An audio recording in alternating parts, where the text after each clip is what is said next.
Bonjour.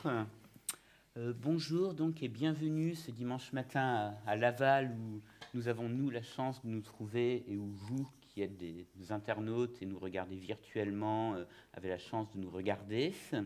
Bienvenue ce matin donc pour une table ronde autour de la littérature et qui pose une question un petit peu ésotérique en apparence mais qu'on va essayer d'éclaircir et d'élucider avec Pierre Jourde, Perrine Lequerec et Sorge Chalandon, la littérature comme source d'intelligibilité.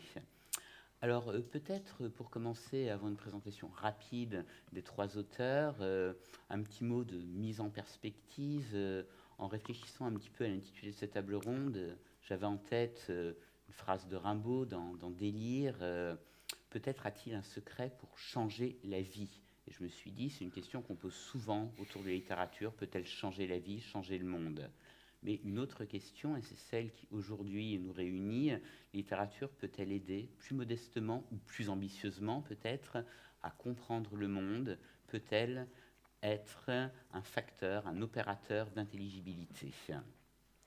Alors, avant de rentrer dans le vif ou dans l'art du sujet, quelques mots sur les auteurs que nous avons réunis.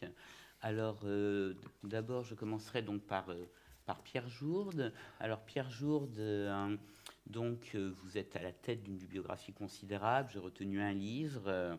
Alors, ce n'est pas parce qu'il est en poche et qu'il était facile à emporter, mais c'est parce que il avait, me semble-t-il, la vertu de mêler à la fois quelque chose d'extrêmement narratif et aussi toute une série de réflexions à travers la narration sur ce qu'est un récit, sur ce qu'est la littérature et sur la façon dont elle peut ou ne peut pas être cette fameuse source d'intelligibilité que nous cherchons avec nos bâtons de sourcier.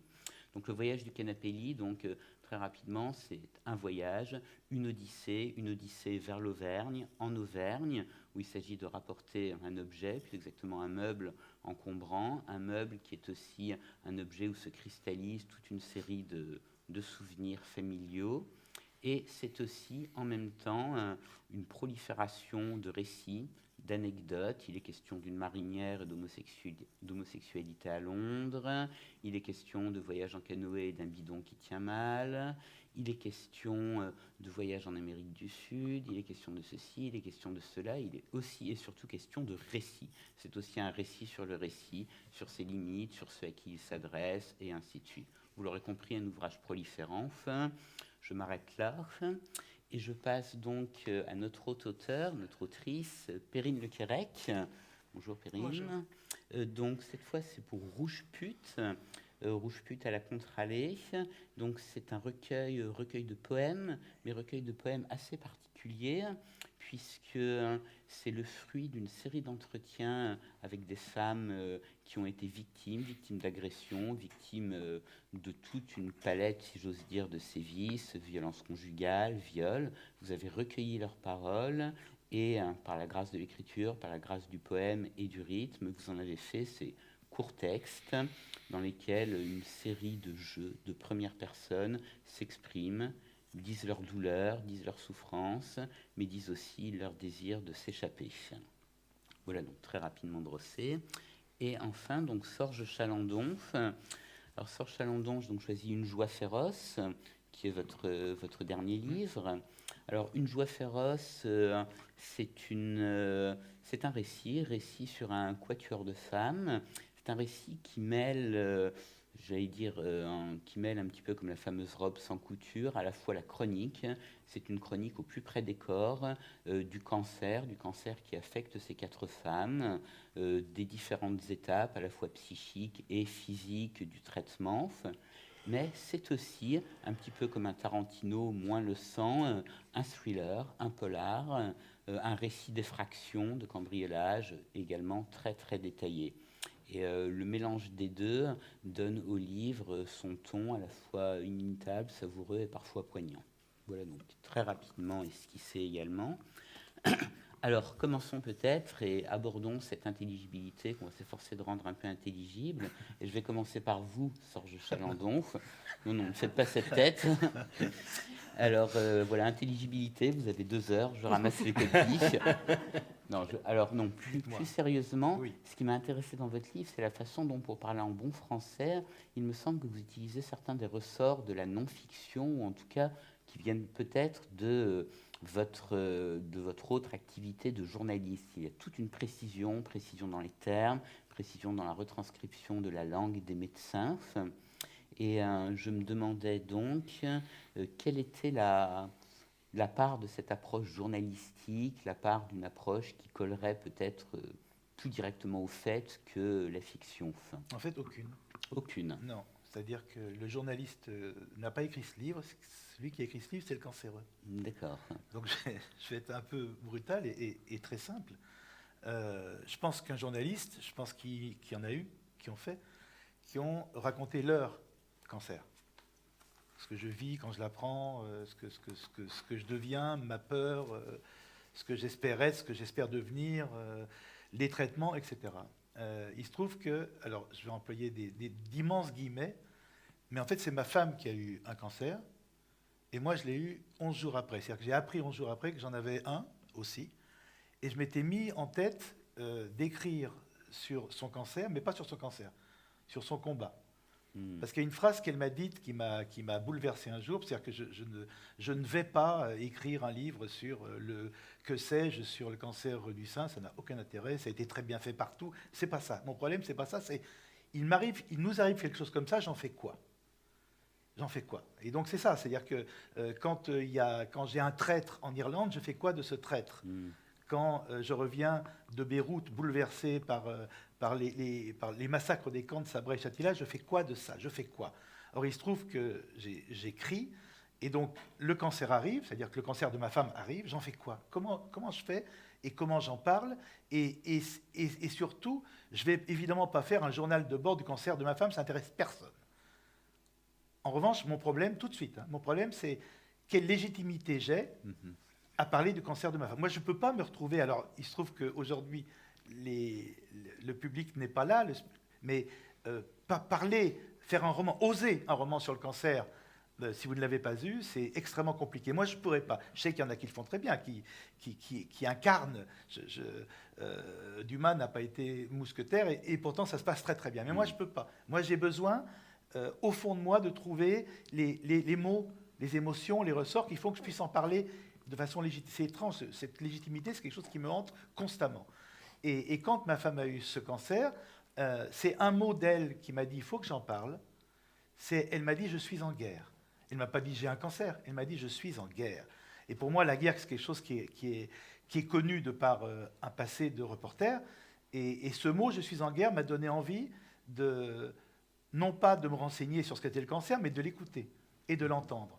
Donc, tout ce dont je parle, la sidération de la mammo lorsqu'on vous apprend le cancer, tout ce dont je parle de cette infirmière à qui elle dit « excusez-moi, je pleure quand ?» Et l'infirmière ouvre ses bras et elle dit « maintenant ». Toutes ces choses-là, ce n'est pas des choses qui sont dans les livres, c'est des choses que les gens vivent véritablement. Mais je me suis dit, je ne peux pas écrire ce livre-là. C'est-à-dire que je vais apparaître devant des gens qui me diront « mais de quel droit vous avez écrit un livre sur le cancer ?» Et je vais répondre « parce que ma femme en a un, pour moi, ce n'est pas viable ». Alors, les guillemets que je voulais mettre tout à l'heure, c'est « heureusement », entre guillemets, donc énormément. Heureusement, j'ai appris 11 jours après que j'en avais un aussi. Donc, mon problème n'était plus un problème de légitimité. Mon problème, c'était, comme souvent dans les romans, c'est de faire un pas de côté.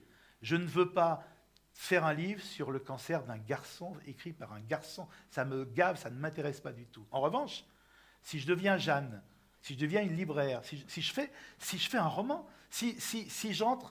Je n'aime pas le mot j'entre en littérature, mais si en tout cas, je décide de faire d'une fiction, c'est-à-dire de prendre du cancer de ma femme avec ma propre douleur, ma propre angoisse, et de mélanger ces deux-là pour donner Jeanne, et pour raconter le cancer de Jeanne, et que Jeanne, en plus, on ne va pas sur 300 pages dire « ah là là, les chimios, etc. » Donc, ce n'est pas ça le problème, c'est « j'en fais quoi encore maintenant ?» Ok, j'ai Jeanne, elle a un cancer, d'accord, j'en fais quoi? Eh bien, Jeanne, je me suis aperçu, moi, ce que je voulais, c'est que le mari de Jeanne, son mari soit là. soit là et l'aide, elle l'aime, etc. Et sauf que je me suis aperçu très vite, il suffit d'aller dans les chimios pour voir qu'il n'y a pas beaucoup d'hommes. Et que les femmes, en fait, elles sont seules. Et que les hommes, ils se cassent. Les hommes, ils s'en vont. Les hommes, ils partent. Il y en a qui restent, évidemment, mais les hommes partent. Ouais, tu sais, je ne peux pas supporter ta douleur. Tu es tellement plus forte que moi. Bonne chance. Prends soin de toi. Il y a les hommes qui s'en vont. Et donc, j'ai décidé, parce que je l'ai appris comme ça, je ne le savais pas, moi, ça, que les hommes s'en vont. Donc, je décide que Jeanne soit seule. Mais Jeanne ne peut pas être toute seule. Et qu'est-ce que je vois dans les chimios? Qu'est-ce que j'entends avec ma femme, les infirmières? C'est que les copines sont là. Les mères, les copines, les filles sont là. Et donc, je décide avec Jeanne de créer un clan de filles, un gang de filles qui vont faire quoi? Elles vont attaquer une grande bijouterie de la place Vendôme, pas parce que ce sont des voyous, mais parce qu'elles ont besoin d'argent et que les banques ne prêtent plus quand vous avez un cancer. Les banques ne prêtent pas. Et tout ça, moi, je l'apprends petit à petit, au fur et à mesure. Je n'ai pas envie de faire un livre sur le cancer, je vais faire un livre sur justement cette envie de vivre et cette joie féroce qui font que 4 femmes qui ont un cancer, fuck le cancer, fuck tout le monde, fuck la banque qui ne veut pas prêter, etc. Vous ne voulez pas, on va se débrouiller. Et donc, effectivement, c'est un thriller. Et moi, ça m'a fait assez plaisir quand j'ai lu un jour une critique qui dit « Tiens, Chalandon se mêle du roman noir, pourquoi pas? C'est pas un problème. » Donc, moi, c'est ça. D'accord. Alors justement, Serge Chalandon, vous venez de souligner ce gisement à la fois affectif, corporel et vital dans lequel s'est ancrée l'écriture de votre livre. Et alors ça m'amène, par une transition extrêmement habile et du côté complètement inverse, à une phrase que j'ai notée dans votre livre, Pierre Jourde. Alors vous êtes, pour donner rapidement le contexte, vous adressez à Bernard, enfin le Pierre du livre s'adresse à Bernard, qui est donc votre frère. Je t'assure qu'on a parfois un sentiment de gratuité totale. On se dit qu'on a voué sa vie à une pure illusion, à quelque chose qui n'a rien à voir avec la vérité et qui n'a guère comme avantage de vous conférer une petite gloire dont on se dit toujours qu'elle est imméritée. Alors, c'est un peu l'opposé de ce que vient de décrire Serge Chalandon, cette idée d'une gratuité totale de la littérature, pour le dire peut-être de manière un peu triviale, un peu lapidaire, d'une déconnexion de la littérature avec la réalité, avec tout ce que vient de décrire Serge Chalandon. Comment on le surmonte, ça, si tant est que ça doit être surmonté? Oui, c'est une hypothèse que je pense tout écrivain se fait à un moment donné, de cette déconnexion. Personnellement, quand je me mets à écrire, j'ai souvent un moment de difficulté à franchir, parce que je me dis, ceci n'est pas la vie. Ce que je suis en train de faire n'est pas la vie. La question de la source d'intelligibilité. Premier point, ce n'est pas une question qu'on peut poser en faisant économie de l'histoire de la littérature, qu'on peut ne poser qu'aujourd'hui. C'est-à-dire qu'il y a eu des moments dans l'histoire de la littérature où on considérait que oui, en effet, dès lors d'ailleurs que la littérature n'était pas séparée des belles lettres, faisait partie des belles lettres, comme l'histoire, comme la philosophie, c'était en quelque sorte un même genre, elle participait de la connaissance, c'était considéré comme telle. Et puis la littérature s'est autonomisée, et elle s'est autonomisée, je vais y arriver à le dire, c'est comme intelligibilité, elle s'est autonomisée en gros à partir de Théophile Gautier, Baudelaire, etc., en se disant qu'elle n'avait à voir qu'avec le beau, qu'elle n'avait rien d'autre à dire que la beauté. Et d'une certaine façon, nous avons vécu sur cette idée-là pendant plus d'un siècle, et ce n'est qu'assez récemment, effectivement, que beaucoup d'artistes, d'abord, et aussi des écrivains, se sont mis à dire que ce qu'ils pouvaient faire, c'était des enquêtes.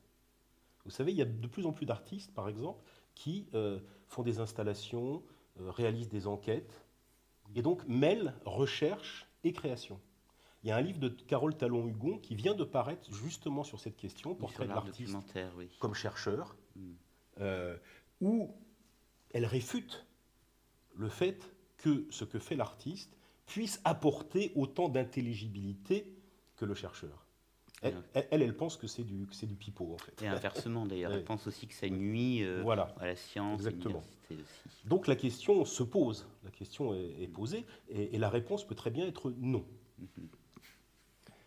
Ou alors on se dit, Ce qu'apporte le romancier, comme l'autobiographe, c'est un témoignage. Donc, ce n'est pas exactement le texte qui est source d'intelligibilité, ce qui va donner une matière à d'autres pour produire de l'intelligibilité, aux universitaires, aux historiens, aux philosophes, etc. Mais ni plus ni moins que le témoignage d'une personne vivante, en quelque sorte. Simplement, comme c'est écrit, comme c'est un dépôt, c'est ce que le passé nous laisse. Donc c'est une source d'intelligibilité dans le temps. On peut aussi penser ça. On peut aussi penser autrement. On peut aussi penser autrement. J'écoutais Sorge, justement, et ce qui m'intéresse, c'est que, dans ce qu'il a dit, principalement quand il a passé à la question de l'argent, je suis un peu auvergnat, dès que j'entends argent, je dresse l'oreille. Les banques ne prêtent plus. On va se faire des amis chez les auvergnats. Les banques ne prêtent plus. Vous allez me dire quel rapport avec l'intelligibilité. C'est que l'intelligibilité. Merci pour le titre, hein, franchement. Alors, on peut peut-être tomber d'accord pour parler du caractère inintelligible. L'intelligibilité scientifique procède par spécialisation et par série. C'est-à-dire qu'elle met en série un certain nombre d'expériences, et si l'expérience est se répète indéfiniment, elle arrive à une certaine vérité. Elle procède par série. Ce que fait Sorge, par exemple, hein, mais comme ce que fait tout romancier, c'est qu'il mêle les disciplines. Il n'y a pas de discipline scientifique qui soit vraiment, qui mêle complètement, qui se mélange avec d'autres. Ce que fait le romancier, c'est qu'il fait intervenir dans un roman, par exemple, quelque chose qui tient de la psychologie, quelque chose qui va tenir de la médecine, quelque chose qui va tenir de l'économie, quelque chose qui va tenir de la politique. Là, il devient source d'intelligibilité parce qu'il présente les individus, non pas comme éléments dans une série qui nous apporte de la connaissance, mais comme carrefour de séries d'intelligibilité différentes. Ce que sont en effet les individus et ce que la science ne peut pas prendre en compte, en fait. D'où donc formellement, pour reprendre une formule de Léoto, ce côté un peu harlequin littéraire du roman qui va mêler les genres, les registres, etc. Alors cette idée justement de la plus ou moins grande connexion en fonction ou non de l'histoire littéraire de la littérature avec le réel, ça m'amène à vous, Perrine Lequérec. Vous posez une question, alors je vais partir d'un petit peu loin pour vous la poser, je vais partir de Blaise Cendrars et de ses poèmes Kodak. Il avait revendiqué pour ses poèmes l'épithète de documentaire. Il disait, je vais faire une poésie documentaire. Alors, d'un certain point de vue, votre livre, en recueillant ces témoignages de femmes, a un côté documentaire. D'un autre point de vue, il s'agit de poésie, et d'une poésie, on en a parlé un petit peu hier, d'une poésie qui refuse l'ancrage dans la spécificité, dans l'ultra-singularité, une poésie qui vise à l'universel aussi. Alors donc je me demandais pourquoi avoir choisi la poésie alors que vous aviez justement ce fond documentaire de témoignages, de paroles qu'on vous a dites. Parce que je ne sais pas écrire de témoignages, parce que je n'aurais pas pu passer par ce procédé narratif, parce qu'il fallait conserver l'anonymat de ces femmes, et parce que tout ce qu'elles m'ont livré comme matériaux, j'avais envie d'en extraire les vocables qui allaient pouvoir être entendus de tous et de toutes. Donc la poésie, là, a été pour moi le moyen littéraire de pouvoir retranscrire tout ce que j'avais reçu. Mais poésie documentaire, oui, certainement. Dans ce mouvement, je dirais que pour être intelligible, cette poésie-là, il fallait qu'elle soit transmissible.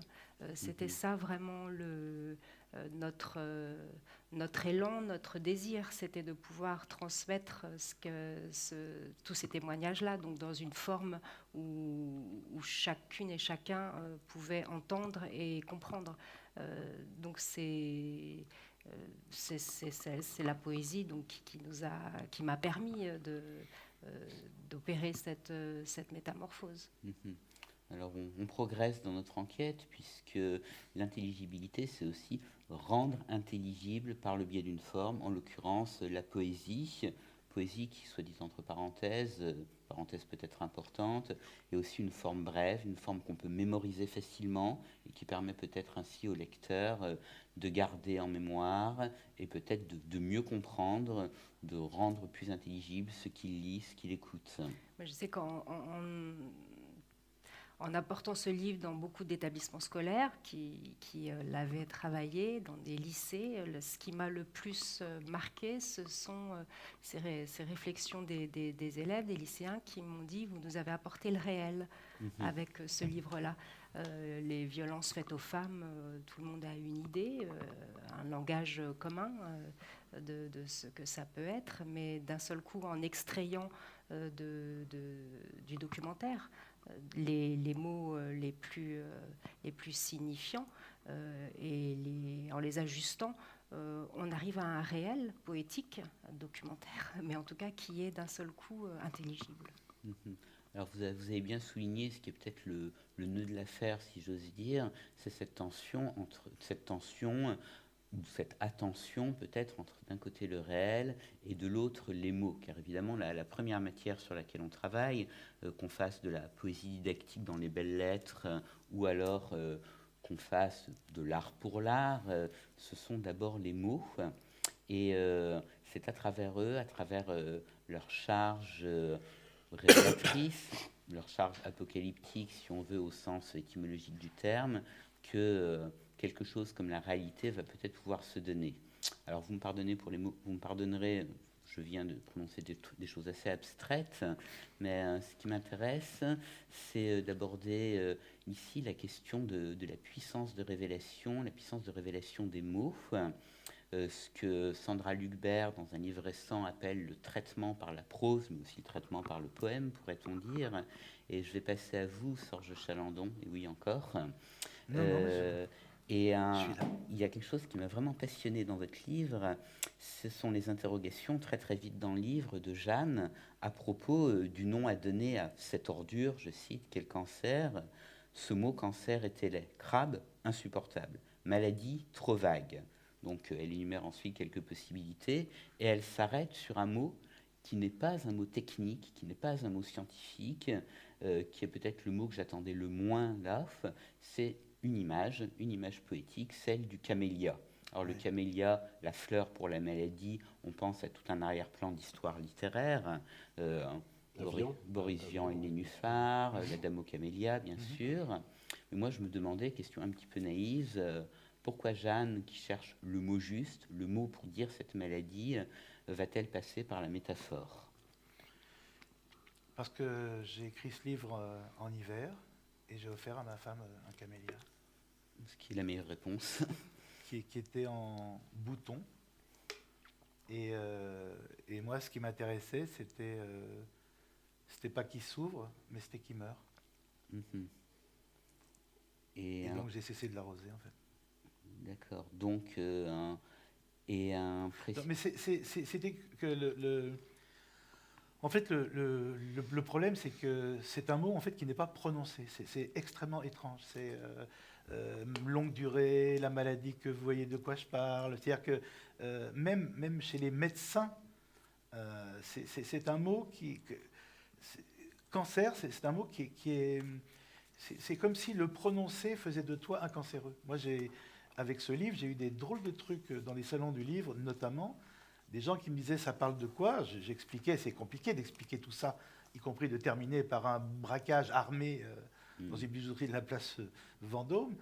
Et des gens reposaient le livre en disant « ah non, mais moi, même si je le touche, ça porte malheur. » Et c'était bouleversant parce que... Et c'est vrai que la première chose qu'on s'était demandé, c'est on va en parler comment. Et tous les mots associés à la maladie étaient faibles.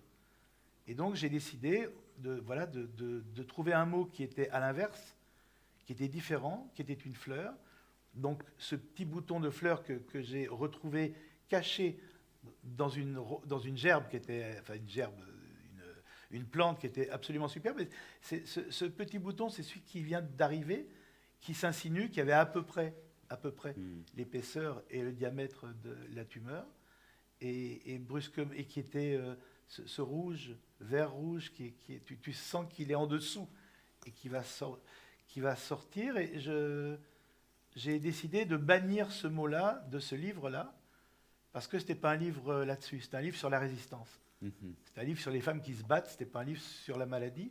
Et donc je voulais que pour les femmes qui se battent, non pas, je me suis dit, tiens, ce sont des femmes qui se battent, donc je vais prendre un nom de fleur, mais cette idée du bouton de fleur qu'on va laisser mourir, je trouvais que c'était... voilà. Et donc, lorsqu'elle est opérée, on lui a enlevé son camélia. Et je trouvais ça tellement plus joli qu'on lui a enlevé sa tumeur. Et j'avais besoin de ça. Y compris, il se trouve que j'ai écrit une partie de ce livre à l'hôpital moi-même, et j'avais besoin de ces mots-là qui ne sont pas la vie, qui ne sont pas la vraie vie. Le camélia n'a jamais été un cancer, mais j'avais besoin à un moment donné de narguer tout ce qui faisait la maladie. Et donc de ne pas lui donner ces mots, de ne pas employer ces termes, de ne pas jouer avec ce qu'on nous imposait, et de trouver des mots de traverse, de trouver d'autres choses pour dire la même chose, mais avec... C'est pas le cancer qui m'impose son vocabulaire. C'est pas le cancer qui m'impose son temps. On décide avec Jeanne, Assia et les autres filles, on décide qu'on va s'en emparer différemment. Donc la première chose dans ce livre-là, c'est de trouver un nom à cette saloperie pour cesser de l'arroser et qu'elle meure. Alors, Serge Chalandon, vous avez très très bien expliqué comment justement trouver un mot était aussi trouver un mot qui avait tout un registre symbolique fort. Oui. Et également, vous avez employé une expression qui m'intéresse parmi les autres, celle de chemin de traverse, et qui me permet de poursuivre un petit peu notre enquête sur l'intelligibilité en m'adressant cette fois à Pierre Jourde. Cette idée de chemin de traverse, c'est un petit peu tout le fonctionnement de votre livre, je pense, Le voyage du canapé-lit, ce qu'on pourrait appeler un récit excentrique. Oui, c'est ça, dans la tradition du récit excentrique. Oui. Voilà la grande tradition d'Hydro Stern, et puis plus loin, Gautier, etc., que vous avez mentionné tout à l'heure. Et alors moi, ce qui m'a beaucoup intéressé, c'est la façon dont ce récit, qui était, comme je dis tout à l'heure, une espèce d'armoire avec des tiroirs démultipliés de récits, était aussi un récit qui revenait sans cesse sur lui-même, qui se contrôlait sans cesse. Et je vais citer un exemple très drôle. À un moment, il y a une parenthèse, c'est page 111 de l'édition Folio. Ah oui, je voulais piquer, pardon. Oui, mais comme ça, vous pourrez le lire. Je vous mettrai la contribution, page 111. Oui, c'est quoi? C'est en bas? Non, c'est... plus exactement, elle ouvrait une vaste bouche, et surtout la parenthèse qui m'intéresse.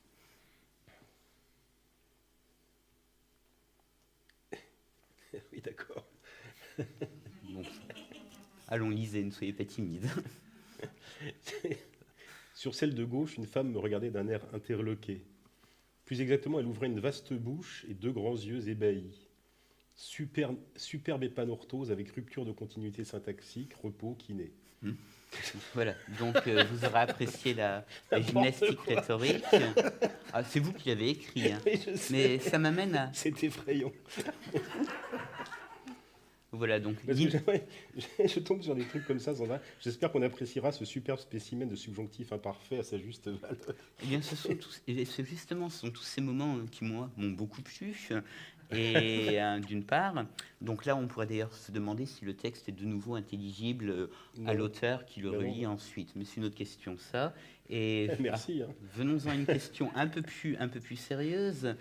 Cette forme que vous utilisez, ce jeu des commentaires, du récit qui commente le récit, des parenthèses en apparence seulement goguenardes, est-ce que ce n'est pas aussi un moyen d'exercer une espèce de contrôle ou de vigilance sur la langue, de ne pas se laisser prendre à ces pièges, en l'occurrence à ce piège que peut être la rhétorique, en désignant une figure comme l'épanorthose, en désignant un mode de conjugaison un petit peu désuet comme le subjonctif imparfait? Est-ce que c'est pas aussi un moyen de dire attention, là on est dans un cadre très contraint, ou là on est dans une forme de rhétorique, donc de manipulation du lecteur? Est-ce que c'est pas une espèce de signal d'alerte, une façon de rendre les pièges de la langue, et j'y viens, intelligibles? Ah, bah, joli. Et quelle chute. Au repos, kiné. Oui, bah, en fait, c'est très ambigu parce que plus vous jouez ce genre de jeu, plus vous avez l'air de vous éloigner, comment dirais-je, de l'illusion du récit, c'est-à-dire de l'adhésion du lecteur à ce qu'il est en train de lire. Mais précisément, en jouant avec ça, vous dites au lecteur, attention, précisément, l'adhésion à la fiction nous éloigne de ce qui devrait être la réalité. Hmm. Mais est-ce que je peux revenir sur la question de la métaphore, justement. Naturellement. Parce que la métaphore, c'est dangereux. Il faut se méfier. Un écrivain doit se méfier de la métaphore, parce ça peut être simplement une espèce d'enrobage, la métaphore, une manière d'enjoliver la chose, de lui donner une espèce de surplus esthétique qui, pour moi, est l'inverse même de ce que devrait être la littérature. Mais Proust a théorisé la métaphore, a théorisé le travail de la métaphore en disant que la métaphore, pour lui, c'était une sorte de filtre coloré qu'il appliquait sur la réalité. Regardez, par exemple, ce qu'il fait sur une soirée à l'opéra. Une soirée à l'opéra, c'est quelque chose d'extrêmement complexe. Il y a beaucoup de gens, il y a énormément de choses, il y a beaucoup d'agitation, il y en a partout, etc.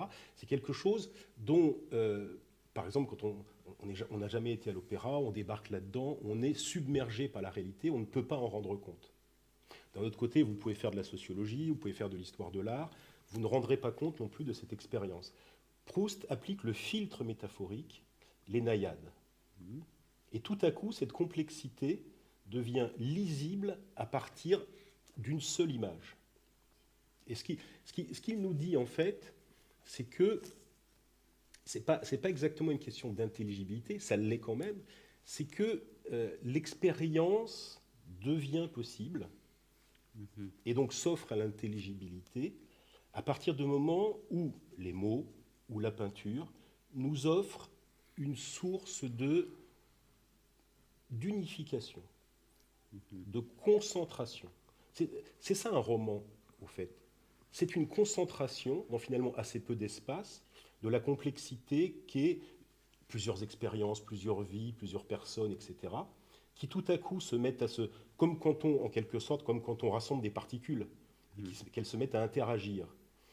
Proust dit que, par exemple, Swann tombe amoureux d'Odette à partir du moment où son visage devient intelligible. Il devient intelligible, et il lui devient intelligible à travers une peinture. Et je pense que c'est ce type d'intelligibilité qu'il assigne à l'art, c'est nous donner accès à la réalité en lui donnant, comment dirais-je, une forme. Mais il ajoute autre chose, c'est que... vous vous souvenez peut-être du chapitre de la sonate de Vinteuil, que Swann associe à Odette, et que chaque fois qu'il l'entend, la douleur de la jalousie se réveille, parce qu'il associe, de manière pavlovienne, ses notes à sa jalousie. Et en même temps, quand Proust décrit cette expérience musicale, ce qu'il dit, c'est que cette musique lui rappelait sa douleur, les bonheurs perdus, etc. Et en même temps, elle installait un espace entre lui et son expérience qui lui disait « ce n'est rien ». S'il y a une action que fait la littérature et qui permet l'intelligibilité, c'est non pas dans ce qu'elle dit, dans le discours qu'elle tient, à mon sens. C'est pourquoi je ne crois pas ni au réalisme à la Zola qui prétend à l'intelligibilité, ni au roman engagé qui prétend à l'intelligibilité, mais à ces textes qui installent précisément cet espace entre le personnage et son expérience et qui lui disent « ce n'est rien ». Il y a une phrase de Satie qui est extrêmement intéressante. Satie est un des premiers à avoir découvert le jazz en Europe, en fait, en avoir écouté, en avoir parlé. Il a dit « le jazz nous raconte sa douleur ». Et effectivement, le jazz est issu de la plus grande douleur du monde, celle des esclaves. Et on dirait aujourd'hui, Le jazz est une source d'intelligibilité sur ce qu'était la condition des esclaves, etc. Je crois que Satie dit quelque chose de beaucoup plus juste. Il nous raconte sa douleur et on s'en fout. Ça a l'air terrible de dire ça. Mais je crois que c'est ça l'art. L'art, c'est nous mettre à distance par rapport à notre propre expérience. C'est-à-dire, tu es ça, mais tu n'es pas ça. Et ça, c'est ta liberté. Et je crois, alors, et là, je reprendrai ce que disait Barthes à un moment donné par rapport au langage journalistique, où il disait, non, le langage journalistique nous explique, la littérature, elle nous désexplique. Pour moi, l'art, c'est une source d'inintelligibilité, j'ai réussi à le dire. C'est une source d'inintelligibilité. C'est nous rendre le réel précisément comme à distance, comme il n'est pas nous. Alors, justement, il y a un dialogue qui est central, je crois, et que je ne vais pas retrouver. C'est le dialogue à propos de la grand-mère, où elle dit, en fait, la grand-mère était impossible. Elle existait, on l'a connue, mais elle était impossible, elle ne pouvait pas être. Et je crois que c'est ça le travail de l'art. C'est prendre les choses telles que la science nous les explique, nous les rend intelligibles. Et la seule chose que puisse faire l'art, c'est non pas de faire concurrence à la sociologie, à la science, etc., c'est de dire, ce donné que la science nous explique n'est pas possible. Alors, ce que vous venez d'exposer brillamment, Pierre Jourde, me rappelle une phrase de Pierre Michon dans un entretien dans Le Roi vient quand il veut, où il disait, de mémoire, il y a une forme d'inélégance ou de bêtise pour un écrivain à vouloir penser autrement que par métaphore. Et effectivement, ça me ramène à ce que disait Serge Chalandon, ça me ramène aussi à ce que vous disiez sous un autre biais, une sorte d'inélégance à penser autrement que par métaphore. Et c'est une phrase très très forte, puisqu'elle suppose que la métaphore peut penser, elle suppose qu'il y a aussi une élégance et que beauté et pensée sont mêlées pour cette espèce d'intelligibilité, de la non-intelligibilité que vous venez de décrire. Et effectivement, mais à côté de la question de la métaphore, il y a aussi, Serge Chalandon parlait de la puissance du mot tout à l'heure, il y a aussi une puissance, et là je me tourne vers vous, Perrine Lequérec, il y a aussi une puissance du mot juste. Il y a ce passage dans un des poèmes, Victime, c'est le mot juste, et c'est un poème qui s'appelle Cause nationale ou Grande cause nationale, et qui oppose d'un côté les grands discours, il faut bien le dire, un petit peu ronflants et plein de bonne conscience, espèce de grand battage publicitaire contre les violences faites aux femmes, et d'autre part, la difficulté qu'il y a à se faire entendre, à dire exactement ce statut de victime. Et la question que je me posais, pour en revenir à notre problème de l'intelligibilité, est-ce que le choix du mot juste, en l'occurrence victime, ce n'est pas aussi un moyen de trouver une langue juste et de dénoncer ipso facto toutes ces langues fausses, toutes ces langues qui ne sont en fait que des maquillages du silence? Bien sûr, oui. Puis là, par exemple, vous avez utilisé l'expression de battage publicitaire. Enfin, on parle de femmes qui sont assassinées ou qui sont rouées de coups, dont les vies et les corps sont écrasés. Donc, mettre des termes comme publicitaire, ce qui est juste, autour de ces vies-là, tout ce langage méprisant d'actions jamais abouties, de réformes minimes qui sont proposées pour endiguer cette violence-là. C'est vraiment insupportable. Donc quand ces femmes-là ont décidé de me parler, il était bien sûr essentiel de conserver leurs mots, et puisque je les ai vus longtemps et il y a eu beaucoup de répétitions dans leurs témoignages, de comprendre quel était pour eux le mot le plus juste, le mot qui définissait véritablement ce qu'elles avaient subi, comment ça avait été reçu ou passé sous silence, et puis de pouvoir donc écrire des mots qui seraient hors du silence. Voilà. Et donc, effectivement, sortir de ce langage auquel on s'est habitué à toutes ces formules autour des violences faites aux femmes. Vraiment, il y a quelque chose qui nous... une sorte de flux comme ça qui fait que c'est devenu... qu'on voit plus à quel point les féminicides, c'est insupportable. Enfin, tout le monde ça devrait être une cause prioritaire. Et donc, voilà, c'est sortir de ce langage-là et puis pouvoir d'un seul coup proposer des mots justes.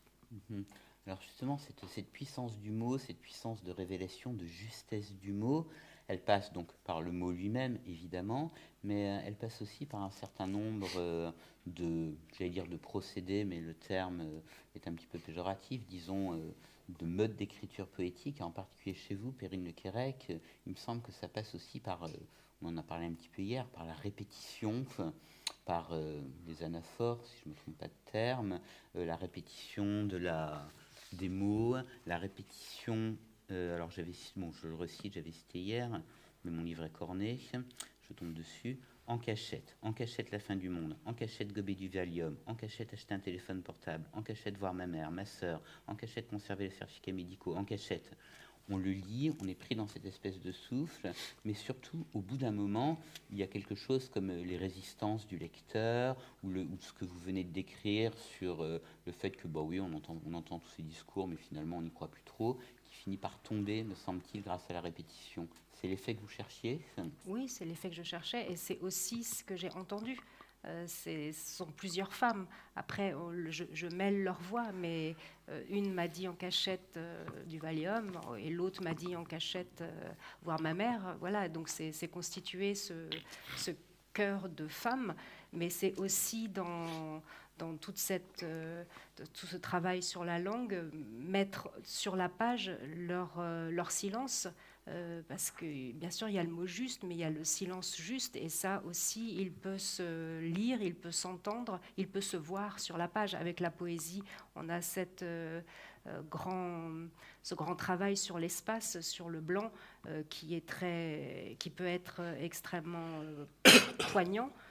Et lorsqu'elle me parlait, leur silence ou leur attitude ou leur façon de se tenir face à moi ou de se cacher, ça aussi j'ai voulu qu'on le lise dans ces textes. Il nous reste un peu de temps, oui. Il nous reste un tout petit peu de temps, et pour aborder une dernière question qui était sous-jacente, Perrine Lequerec, est-ce que vous venez de dire à propos de tous ces discours factices, vides ou creux, qui masquent, qui dissimulent la violence faite aux femmes.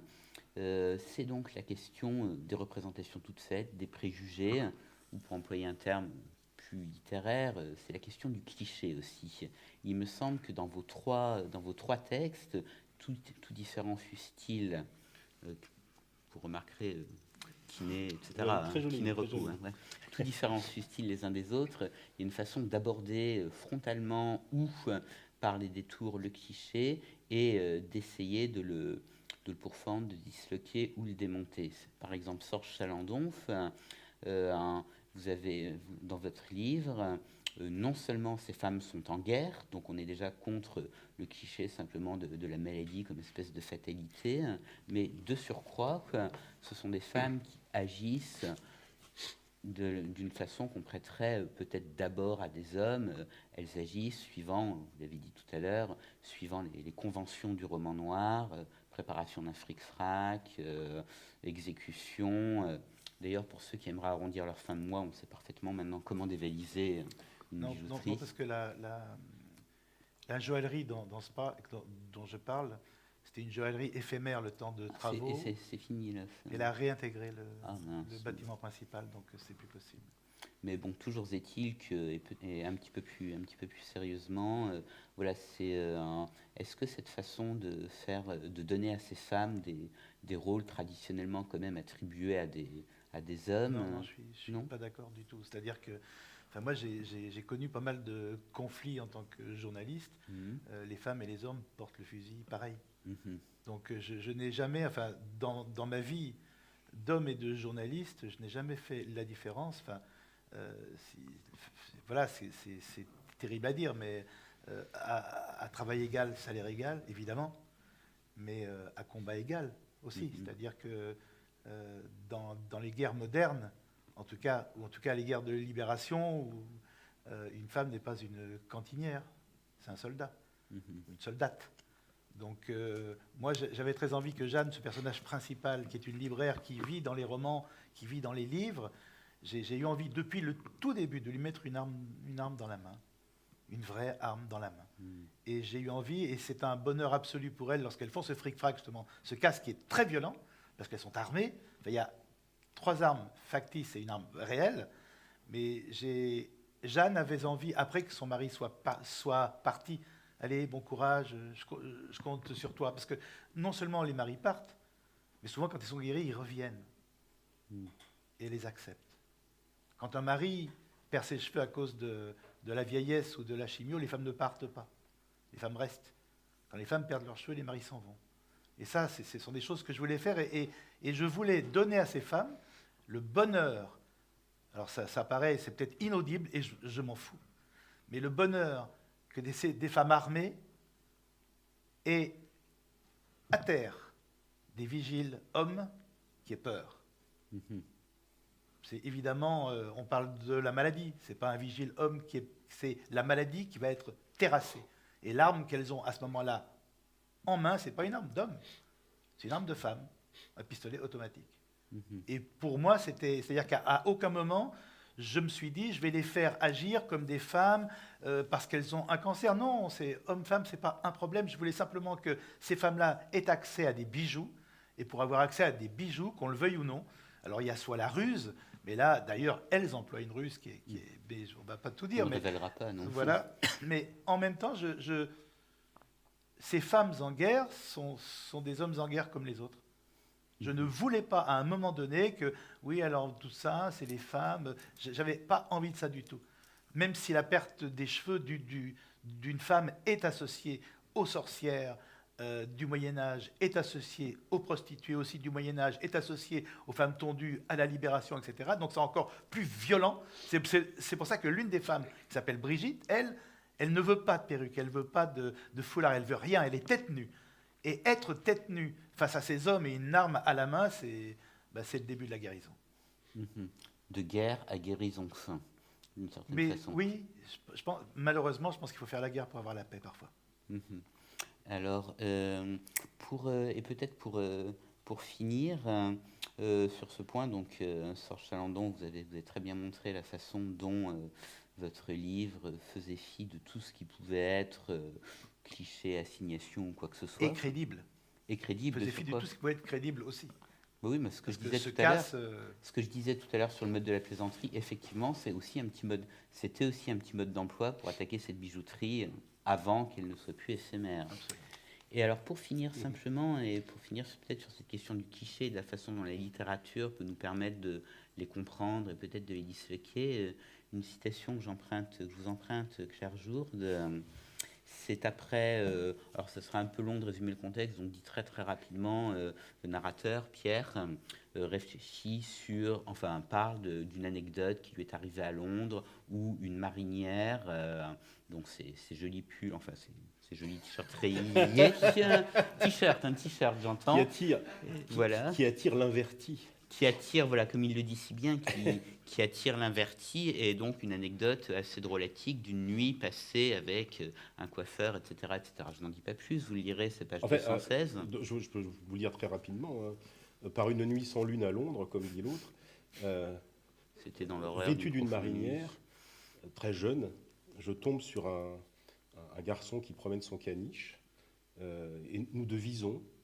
Et il m'explique, alors je lui dis que je n'ai pas d'abri pour la nuit, il me propose de venir chez lui. En arrivant, il me dit qu'il n'y a qu'un seul lit, donc on va passer la nuit dans le même lit. Il m'explique qu'il est coiffeur et qu'il est grec. Et ma réaction, c'est de dire, voilà un cliché, et le cliché n'est pas la réalité. Par conséquent, je ne crains rien. Évidemment, le cliché était la réalité. Et vous posez justement la question, cette marinière n'était-elle pas là pour me renvoyer à l'univers des clichés, à me convaincre qu'il reflétait bel et bien la réalité et que le monde n'était qu'un ballet folklorique, chaque danseur dans son costume, de pédé, de nègre, de cultéreux, etc. Et la question donc, que je vous posez là, c'est quelle valeur attribue-t-on au cliché, c'est-à-dire qu'est-ce qu'on en fait comme on est écrivain? Est-ce qu'on s'en défie comme de la peste bubonique, ou alors est-ce qu'on se jette dessus avec gourmandise pour en faire sortir le petit noyau de réalité qu'il peut avoir? Classons les possibilités en 3. Il y a les écrivains qui n'y font pas attention. Et donc, vous avez des textes qui sont bourrés de clichés.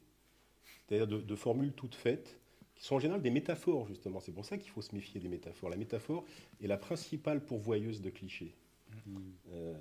Donc, qui fixe dans le langage quelque chose qu'on croit encore être la réalité et qui, justement, ne l'est plus.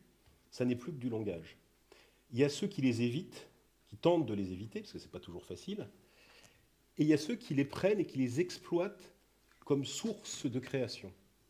C'est le cas d'Éric Chevillard, par exemple, qui dit que cette demoiselle blonde comme les blés ne ressemblait pourtant ni de loin ni de près à une exploitation agricole. C'est une manière de relancer le cliché comme source de création. Ça c'est plus rare, c'est plus compliqué. Ok. Alors écoutez, on pourrait continuer là-dessus. Je pense qu'on a rendu un petit peu plus intelligible l'intelligibilité putative de la littérature. Alors peut-être y a-t-il quelques questions de la part des auditeurs? Oui, je crois que les chatteurs ont envie de revenir sur la question du mot juste. Alors je vais essayer de résumer un petit peu leur question au pluriel. En vous demandant à chacune, peut-être comment cela vous travaille-t-il le mot juste pour quelque part rendre intelligible ce que vous voulez dire, ce que vous racontez. Perrine Leclerc, vous employez le terme mot juste. Dans un travail où on me confie, Rouge-Pute, c'est un travail très particulier pour moi. Dans un travail où on me confie des mots, j'ai une sorte de charge, d'authenticité. Elles m'ont donné leurs mots. Je dois absolument respecter leur témoignage. Donc il y a ce mot juste là, il est vraiment doublement important. Respecter ce qu'elles m'ont dit et puis qu'ils prennent place de façon exemplaire dans la poésie pour pouvoir arriver à son but. Dans tout mon autre travail d'écriture, je ne suis jamais satisfaite tant que le mot n'est pas juste. Donc une responsabilité. Oui, et puis même dans la beauté de l'écriture, je ne suis pas satisfaite si c'est pas juste. Oui. Serge Chalandon, vous avez ce même rapport entre justesse et beauté? Moi, donc c'est plus compliqué. Moi, ça vient d'un handicap. Moi, j'étais très bègue lorsque j'étais enfant, je le suis moins. Mais donc, j'étais privé de mots, moi. Donc, je ne pouvais pas avoir des mots en trop. Le mot juste était impératif pour moi parce que ça y est, je vais bégayer. Parce que je n'avais pas le droit d'employer un mot pour un autre parce que l'autre mot ne sortait pas. Donc, par exemple, c'est toujours quelque chose qui me vient parce que c'est le plus fort. Quand je ne pouvais pas dire rouge, je sentais, tu sais quand tu es bec, que le R ne va pas sortir. Donc, il fallait grenaille, il me fallait carmin, il me fallait garance, il me fallait pourpre, il me fallait tellement de choses. C'est-à-dire que j'étais obligé d'avoir une boîte à outils de mots justes, prêts au cas où ça ne sortait pas. Mais je pouvais finir avec une pomme rouge en disant que la pomme était jaune, simplement parce que je n'avais pas pu prononcer le mot juste. Ça me rendait extrêmement malheureux. Donc c'est étrange d'ailleurs. Moi, j'ai été un militant d'extrême gauche. J'ai jamais dit CRSSS, parce que c'est injuste. Et ça, pour moi, le mot juste, c'est juste. Tu cries CRSSS, quand les SS arrivent, tu cries quoi? Et quand mes copains disaient, mais alors, qu'est-ce que tu cries? Je ne sais pas, tu cries CRS égale CRS, sur un mur, tu écris CRS égale CRS, ça c'est juste. Ou tu écris autre chose. Mais en tout cas, le mot SS est un mot, non seulement qui est injuste, mais qui est dégueulasse, et qui est faux, et on n'a pas le droit d'insulter les mots. Et donc moi, en tant que bègue, j'étais obligé de faire une sorte de pacte avec les mots. Je fais attention aux mots, y compris à l'écrit, parce que s'ils ne sont pas justes, ils me le reprochent, et s'ils me le reprochent, je ne peux pas les dire. Ils ne s'offrent pas. Donc ça paraît un peu étrange, bizarre, un peu dingo, mais en tout cas, moi, depuis tout petit, je sais que plus le mot est à l'os et plus il est juste. Je t'aime, c'est magnifique. Je t'aime beaucoup, reste plus rien. Alors là, non, ce n'est pas dingo, au contraire, c'est une très belle définition de la portée à la fois éthique et esthétique de ce que peut être. Mais moi, c'est un la handicap, littérature. c'est pas un choix. C'est-à-dire qu'il se trouve que le handicap m'a obligé au mot juste, comme si j'avais une jambe qui me fasse mal, ça m'obligerait à marcher plutôt sur la jambe gauche. Voilà. Et Donc, ce n'est pas une question que je me pose. C'est une question depuis toujours c'est une donnée. que j'ai été obligé, c'est un chemin que j'ai été obligé d'emprunter pour dire je t'aime. Et donc pour finir, dernier chemin qu'on va emprunter, on posait la question à Pierre Jourde, la question du mot Oui, oui. juste. Alors, je pense qu'on accorde peut-être trop d'importance à cette question de mot juste, parce que c'est un peu plus compliqué que ça. Ça se joue pas si souvent que ça au niveau du seul mot. Je veux dire, Bien sûr. ça se joue au niveau de la syntaxe, ça se joue au niveau de l'expression, de l'image, etc. Et parfois, effectivement, ça se joue au niveau du mot. Quand je fais des ateliers d'écriture, je faisais beaucoup d'ateliers d'écriture avec des étudiants. Les premières recommandations que je leur disais, ça rejoint ce que disait Sorge à l'instant, pas d'inflation. Dire trop, c'est de l'inflation, c'est-à-dire c'est perdre le sens. Pas trop d'adjectifs. Ça, vous pouvez les mettre, vous pouvez les adjectifs, très peu. Et parfois, on tombe sur des mots qui sont effectivement, qui posent problème, et j'utilise ça beaucoup dans le voyage du canapé-lit. Par exemple, les mots pour dire les dialogues. Oui, ben vous employez des noms d'oiseaux, enfin des verbes Voilà, d'oiseaux. oui. Alors, il y a une faute de français assez répandue et assez désastreuse qui consiste à employer pour exprimer une parole un verbe qui n'est pas de parole. Comme il est grand, s'étonna-t-elle. Ça, c'est une faute. J'ai même lu c'est extraordinaire, décrypta-t-elle. Ça, c'est magnifique. Alors, vous avez... Comment vous allez faire? Donc, vous êtes dans un roman où les gens n'arrêtent pas de dialoguer. Oui. Si vous dites sans arrêt dit-il, dit-elle, Oui, mais alors, ça va être... attends, je peux juste une parenthèse, si tu peux me permettre. Ça, c'est une catastrophe absolue. C'est que dans les écoles de journalisme aujourd'hui, on dit que dire, je dis, par exemple, eh ben, il ne faut pas, on bannit. Et donc, si vous prenez n'importe quel journal, là je parle de journalisme, le mot dire n'existe plus, donc des pauvres gens avouent. C'est-à-dire, Oui, c'est ça. il fait chaud, avoue-t-elle, mais c'est hallucinant. Voilà, exactement. Mais c'est Voilà. terrifiant, c'est-à-dire que pour ne plus dire ce mot magnifique, elle m'a dit il pleut. Non, c'est-à-dire qu'il avoue, il acquiesce, il abonde. C'est des choses, il n'y a plus le mot dire, et il y a plein de choses qui n'ont plus aucun sens, qui sont dégueulasses. C'est-à-dire qu'une dame qui dit il pleut, tu ne l'as pas torturée. Elle n'avoue pas, elle le dit. Et ça, c'est un truc qui est... Donc là, pour le coup, la presse s'est emparée pour ne pas dire, parce que dire, ça ne veut rien dire, il faut d'autres mots. Et tous ces pauvres mômes journalistes jeunes, eh ben, ils se cassent la tête, et tu te retrouves avec des choses qui sont à l'inverse juste de la simplicité. C'est vrai. C'est ce que tu dis. C'est vrai. Mais en même temps, je ne voulais pas mettre 150 fois dire dans le Pourquoi roman. pas? Et pourquoi pas? Ben non, je ne trouvais pas ça amusant. D'accord. Donc j'ai pris deux autres solutions. Soit des cris d'oiseaux, en effet. Donc, Oui. donc Jabota Martine. Garule, on retrouve même Oui. Garulé. Ou Garula, mon frère. Soit, alors, pousser jusqu'au bout la faute de français, tant qu'à faire. C'est comme pousser jusqu'au bout le cliché. Donc, nous allons bientôt arriver. Appuya sur le frein, mon frère, tout en se grattant le nez. Oui, c'est ça. Voilà, c'est une solution. Souris. Voilà, ou souris. Chez Novarida, on dit, on lit aussi au pardon, péta Philibert. C'est une solution. Une solution. Et par exemple, le mot bastingage. Ouais. Voilà, comme vous savez, dans tous les romans sur la marine, il y a toujours quelqu'un qui s'accoude au bastingage. Bon, c'est embêtant parce que vous êtes sur un bateau, il y a un bastingage. Ouais. Donc il faut jouer avec. Mais il faut prendre conscience du cliché et essayer de jouer avec. Bon, ben, ce pourrait être une conclusion de cette table ronde. Éviter les phrases à essai, comme disait Léoto, ou jouer avec les phrases à essai et les mots à essai. Alors, je crois que... Je ne sais pas si on a montré où se trouvait là. Et peut-être aussi inventer vos propres lieux communs, tant qu'à faire. Créer un poncif, Créer un c'est le poncif. génie, disait l'autre. Voilà, créer un poncif. Alors voilà, créer un poncif, peut-être que c'est là qu'est la source d'intelligibilité de la littérature. Donc on engage les lecteurs, les internautes, les écrivains à créer leurs propres clichés et on jouera avec dans 10, dans 15 ans. Voilà. Merci à vous, Pierre Jourde, Perrine Lequerec, Sorge Chalandon, et merci à vous. Merci. Merci. Merci.